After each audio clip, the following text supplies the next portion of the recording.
Being a मुसलमान क्या सोचते हैं, यूजीसी आना चाहिए या नहीं आना चाहिए? कि जहाँ पे सवन हिंदू है वहाँ पे सवन मुस्लिम भी है। योगी आदित्यनाथ बटोगे तो कटोगे इस तरह का अमर्यादित बयान दे रहे थे। जी। आज वो भी इस चीज पे खामोश बैठे हुए कि भैया जो यूजीसी का जो मामला चल रहा है, आखिर आज संसद में उसके ऊपर में चर्चा क्यों नहीं हो रहा है। बीइंग इंडियन मुस्लिम हम ये बात बोलते हैं, ब्राह्मणों का अगर विरोध कर रहे हो तो आप गलत कर रहे हो, लेकिन अगर ब्राह्मणवाद को लेकर उनका क्या कंसेप्ट है उसके ऊपर में हम इसलिए नहीं बोलेंगे क्योंकि हम है मुसलमान। ये आपके बीच का वन व्यवस्था है। सिर्फ शिक्षा मंत्री खामोश नहीं है, पूरा बीजेपी का आईटी सेल खामोश बैठा हुआ है। भाजपा को ये बात पता है कि सवन समाज कुछ हो जाए वो नहीं जाएगा। अरे भैया वो कितनों नाराज रहे, जब वोट देने का टाइम आता है ना सर, तो गाली देके भी वो कमले को दबा के आएंगे। जिसको गिराया गया वो भी सवन समाज की, रुचि तिवारी तो खैर उसका नाम ही ले लिया गया।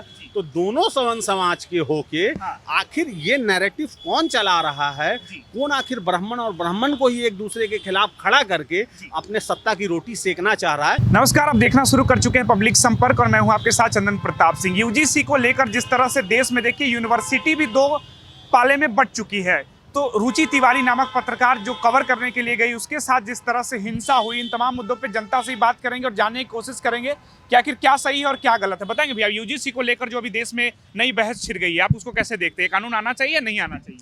आखिर इसको भाजपा खुद नहीं लाना चाहती है। आप इस चीज को समझने की कोशिश कीजिए कि एक जिन निकाला गया, एक जिन को निकाला गया और उसको फिर छोड़ दिया गया। और आज उनके शिक्षा मंत्री जो है भाजपा से, केंद्रीय शिक्षा मंत्री जिनका नाम धर्मेंद्र प्रधान है, वो क्यों खामोश बैठे हुए हैं? फिर आखिर आपका चुप होना ही कहीं ना कहीं ये चीज दिखाता है कि आप मौन समर्थन कहीं ना कहीं 90% आप दलित, पिछड़ा, आदिवासी और उन लोगों को दे रहे हो, यानी कि आपको 10% सवन वोट अब नहीं चाहिए।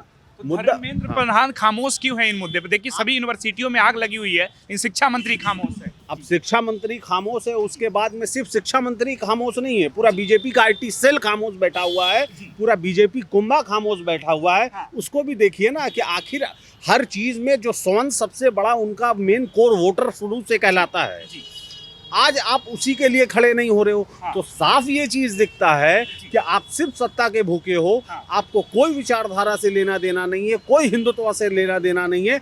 आज आप हिंदुओं को हिंदुओं से ही लड़वा दिए हैं। आप इस जगह पे लाके खड़ा कर दिए है कि कल तक जो वही योगी आदित्यनाथ बटोगे तो कटोगे इस तरह का अमर्यादित बयान दे रहे थे, आज वो भी इस चीज पे खामोश बैठे हुए कि भैया जो यूजीसी का जो मामला चल रहा है और जिस तरह की जो अभी हम लोगों ने डेली वीडियोस वगैरह देख रहे हैं कि जिस तरह की घटनाएं हो रही है, आखिर आज संसद में उसके ऊपर में चर्चा क्यों नहीं हो रहा है? उसके बाद में आखिर रोड पे चर्चा क्यों नहीं है, मीडिया में चर्चा क्यों नहीं है? जितना भी सो कॉल्ड जिसको आप गोदी मीडिया कहते हैं, कहीं भी चर्चा नहीं दिख रहा है। तो आप साफ तौर पे समझ रहे हैं कि ये भाजपा खुद करवा रही है और भाजपा को ये बात पता है कि सवन समाज कुछ हो जाए वो नहीं जाएगा। अभी भाजपा से नाराज है सवन समाज। अरे भैया वो कितनों नाराज रहे, जब वोट देने का टाइम आता है ना सर, तो गाली देके भी वो कमले को दबा के आएंगे। ये इतना हम क्लियर अपने मोदी जी का विरोध कर रहे थे जितने सवन समाज है। आप जो जितने भी लोग विरोध कर रहे हैं, जब कोविड ऐसे टाइम में कम से कम 1 से 1.5 लाख भारतीयों का जान चला गया, तब तो फिर से आप यशस्वी प्रधानमंत्री श्री 108 श्री नरेंद्र दामोदर दास मोदी जी को आप लेकर चले आए। तो हम इससे ज्यादा आपसे क्या एक्सपेक्ट कर सकते हैं?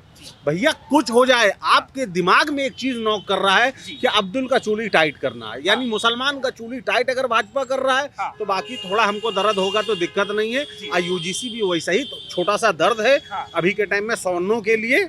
इसमें तो सवन मुस्लिम भी आएंगे ना। बीइंग अ मुसलमान क्या सोचते हैं, यूजीसी आना चाहिए या नहीं आना चाहिए? बिल्कुल, देखिए अगर हम उस पे अगर बात करेंगे वो एक अलग कॉलम हो जाता है कि जहाँ पे सवन हिंदू है वहाँ पे सवन मुस्लिम भी है, लाइक हम भी सवन मुस्लिम है। लेकिन आज इस चीज के ऊपर में हम खामोश क्यों हैं? क्योंकि यही वो 10% सवन है जो मुसलमानों के खिलाफ सबसे ज्यादा नैरेटिव और नफरत परोसने का काम कर रहा था। इसलिए आज हमें खामोश होकर चीजें देखना पड़ रहा है।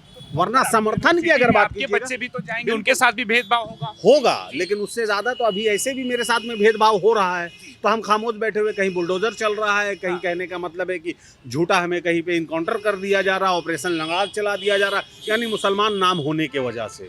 तो आप समझिए कि हमको भी इससे प्रॉब्लम है, मुसलमान सवर्णों को भी दिक्कत है। लेकिन आज सवन खामोश क्यों है मुसलमान के? क्योंकि वो ये देख रहे हैं कि हम तुम्हारे साथ इसलिए खड़े हो जाए क्योंकि आज तुम्हारी उतना पिछले 12 सालों से जब हमारी थी तो कि सबसे ज्यादा मजा तुम ही ले रहे थे। भागलपुर का गोभी उगा के दिखा रहे थे मुसलमानों के लिए। आप ये सोचिए कि जो भागलपुर जेनोसाइड हुआ उसके ऊपर में यही स्वर्ण राइट विंग्स जो चलते हैं, यही लोग मुसलमानों के खिलाफ में गोभी उगा के दिखा रहे थे। तो हम आपके साथ कैसे खड़ा होंगे? वरना यूजीसी के साथ जाहिर सी बात है कि अगर स्वर्ण मुस्लिम अगर हमसे बात कीजिएगा तो हम सपोर्ट में है, लेकिन हम भैया सड़क पे नहीं आएंगे, हम लाठी नहीं खाएंगे, क्योंकि आप ही वो लोग थे, सवन समाज ही था। जब किसान रोड पे निकला था तो उसको आप खालिस्तानी कह रहे थे, मुसलमान जब निकला तो आप उसको आतंकवादी कह रहे थे। उसके बाद में आज जब दलित पिछड़ा निकला हुआ है तो आप उसको भी कहने का मतलब आज ये बात बोल रहे हो। वही जेएनयू में कि एक नारा दिया जा रहा है कि देश के गद्दारों को गोली मारो सालों को। ये नारा शायद आपने भी सुना होगा कि एक महिला और पूरे सवन समाज के लोग हैं, वो लोग मिलके दलित को डायरेक्ट बोल रहे हैं। तो अब देश का गद्दार कौन है? तरफ भी तो नारे लग रहे हैं, ब्राह्मण विरोधी, ठाकुर विरोधी, हिंदू राष्ट्र विरोधी, तो उस नारे का भी तो जिक्र होना चाहिए। ब्राह्मणों का विरोध करना गलत है। बीइंग इंडियन मुस्लिम हम ये बात बोलते हैं, ब्राह्मणों का अगर विरोध कर रहे हो तो आप गलत कर रहे हो, ठीक है। लेकिन अगर ब्राह्मणवाद को लेके उनका क्या कंसेप्ट है उसके ऊपर में हम इसलिए नहीं बोलेंगे क्योंकि हम है मुसलमान, ठीक है। ये आपके बीच का वन व्यवस्था है। आपके वन व्यवस्था में ये अगर हम अपना हस्तक्षेप करें तो ये गलत है। लेकिन अगर वो ब्राह्मणवाद जिसको वो मनुस्मृति से कोट करते तो ये उनका मैटर है, उसके ऊपर में ज्यादा कुछ नहीं कहेंगे। लेकिन मैं यूजीसी के सपोर्ट में हूँ, ठीक है, कि मेरे भी बच्चे जाएंगे और मेरे बच्चे छोड़ दीजिए। ये अगर रेगुलेशन आ गया तो आप समझ लीजिए कि जो हम लोगों का एएमयू हो गया, जामिया हो गया, इस तरह के जो भी सो कॉल्ड हमारे जो मुस्लिम संस्था है, इन सब के ऊपर में सबसे पहले ताला लगेगा। क्योंकि यही लोग होंगे जो गलत तरीका से मुसलमानों को प्रताड़ित करेंगे और गलत एलिगेशन लगा के जाएंगे। SC/ST मामला तो आप लोग देख ही रहे, वही चीज़ होगा। तो मुसलमानों को ये चीज़ नहीं दिख रहा है, लेकिन नुकसान मेरा भी है। लेकिन अगर हम खामोश है तो बस इस वजह से खामोश है कि भैया वो सवन समाज जो हिंदुओं का सवन समाज है वही हम लोगों के खिलाफ खड़े रहे। रुचि तिवारी के साथ जिस तरह की घटना हुई उस पर क्या सोचते हैं आप? देखिए, रुचि तिवारी की जहाँ तक बात है, बीइंग अ महिला के साथ उस तरह के अभद्र टिप्पणी या जो भी तरह का दुर्व्यवहार हुआ, वो लिंचिंग हुआ पूरी वो नहीं, वो जो भी चीज़ हुआ वो गलत है। लेकिन अगर रुचि तिवारी को अगर आप पूरा खंगालने जाइएगा, उनका सोशल मीडिया साइट वगैरह जितना भी वो चैनल्स वगैरह एज ए यूट्यूबर चलाती है, तो आपको सिर्फ और सिर्फ नफरत परोसते हुए मिलेगा। आपको पत्रकारिता नहीं दिखेगा, सिर्फ आपको नफरत दिखेगा कि वो एक प्रोपेगेंडा चला रही है, किसी एक विचार के लिए वो काम कर रही है। लेकिन एक महिला होने के नाते अगर उसके साथ गलत हो रहा है तो गलत है। वो तो उसका अपना जो जिस तरह की पत्रकारिता कर रही है। लेकिन वहां जिस तरह से टाइटल पूछा गया, वो कह रही कि हमें टाइटल पूछा जा रहा था कि तुम तिवारी हो, तुम ब्राह्मण हो, इसलिए उसको भगा रहे थे। तो इस तरह होना चाहिए। मैंने तो ये भी वीडियो देखा कि शायद वो कहीं पे उससे पहले प्रोटेस्ट में गई थी, वहाँ पे वो दलितों को इस बात के लिए भी कटाक्ष कर रही थी कि पानी मिला कि पानी दे। तो ये एक तरह से कहीं ना कहीं आप उसको प्रोवोक कर रहे हैं। पानी यानी कि ये बात शुरू से दलित पिछड़ा कहता है कि हमको पानी के लिए तरसाया गया, आप उसको इस तरह की बातें कह रहे हो। तो जस्ट लाइक ये भी एक टोन था आपका। तो रुचि तिवारी ने जो किया या जो उसके साथ हुआ है, जो हुआ उसका तो निंदा करते हैं, लेकिन वो एक प्रोपेगेंडा के लिए काम करती है। इस चीज़ को भी सर आपको समझना चाहिए चंदन जी। लेकिन अभी जिस तरह से वहाँ पे हो रहे थे, अदिति मिश्रा जो जेएनयू के प्रेसिडेंट है, वो खुद ब्राह्मण समाज से आती हैं। दूसरी तरफ जो थे वो लोग भी ब्राह्मण थे, जो लोग भी समर्थन में खड़े थे। तो समझना चाहिए ना कि आखिर सत्ता की रोटी कौन भोगना चाहता है। ये तो आपको समझने की जरूरत है ना कि जिसको गिराया गया वो भी सवन समाज की, रुचि तिवारी तो खैर उसका नाम ही ले लिया गया।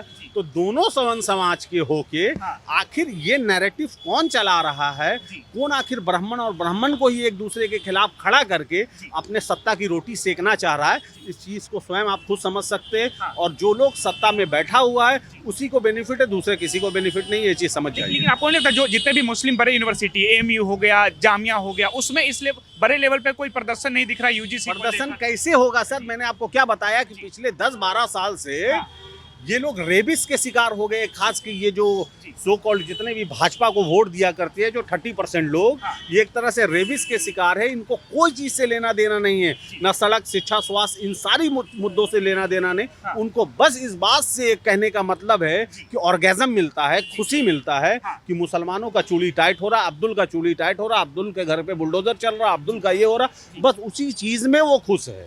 तो अब इस जगह पे हम अगर जामिया मिलिया इस्लामिया की बात कर ले या एमयू की बात कर ले या इस तरह की बहुत सारी हमारी माइनॉरिटी यूनिवर्सिटीज़ है, आखिर नहीं खड़ा हो रही है, तो इसके पीछे का कारण बस ये है कि हम उस समाज के साथ खड़ा हो जो पिछले 10 साल से हमारा शोषण करने पे लगा हुआ और उसको एक अलग ऑर्गेजम और अलग खुशी मिल रहा है। मुस्लिम समाज खामोश है, बस खामोश होकर मजे ले रहे हैं आप लोग। फुल मजे ले रहे हैं कि भैया चलो आप तो करनी सेना रोड पे आ रहे हो और जो भी आ रहे हो वो सारी चीज हम लोग भी देख रहे हैं, लेकिन खामोश बैठे हुए। गलत हमारे साथ भी होगा, पड़तालना हमारे साथ भी होगा अगर ये कानून पास हो जाता है तो।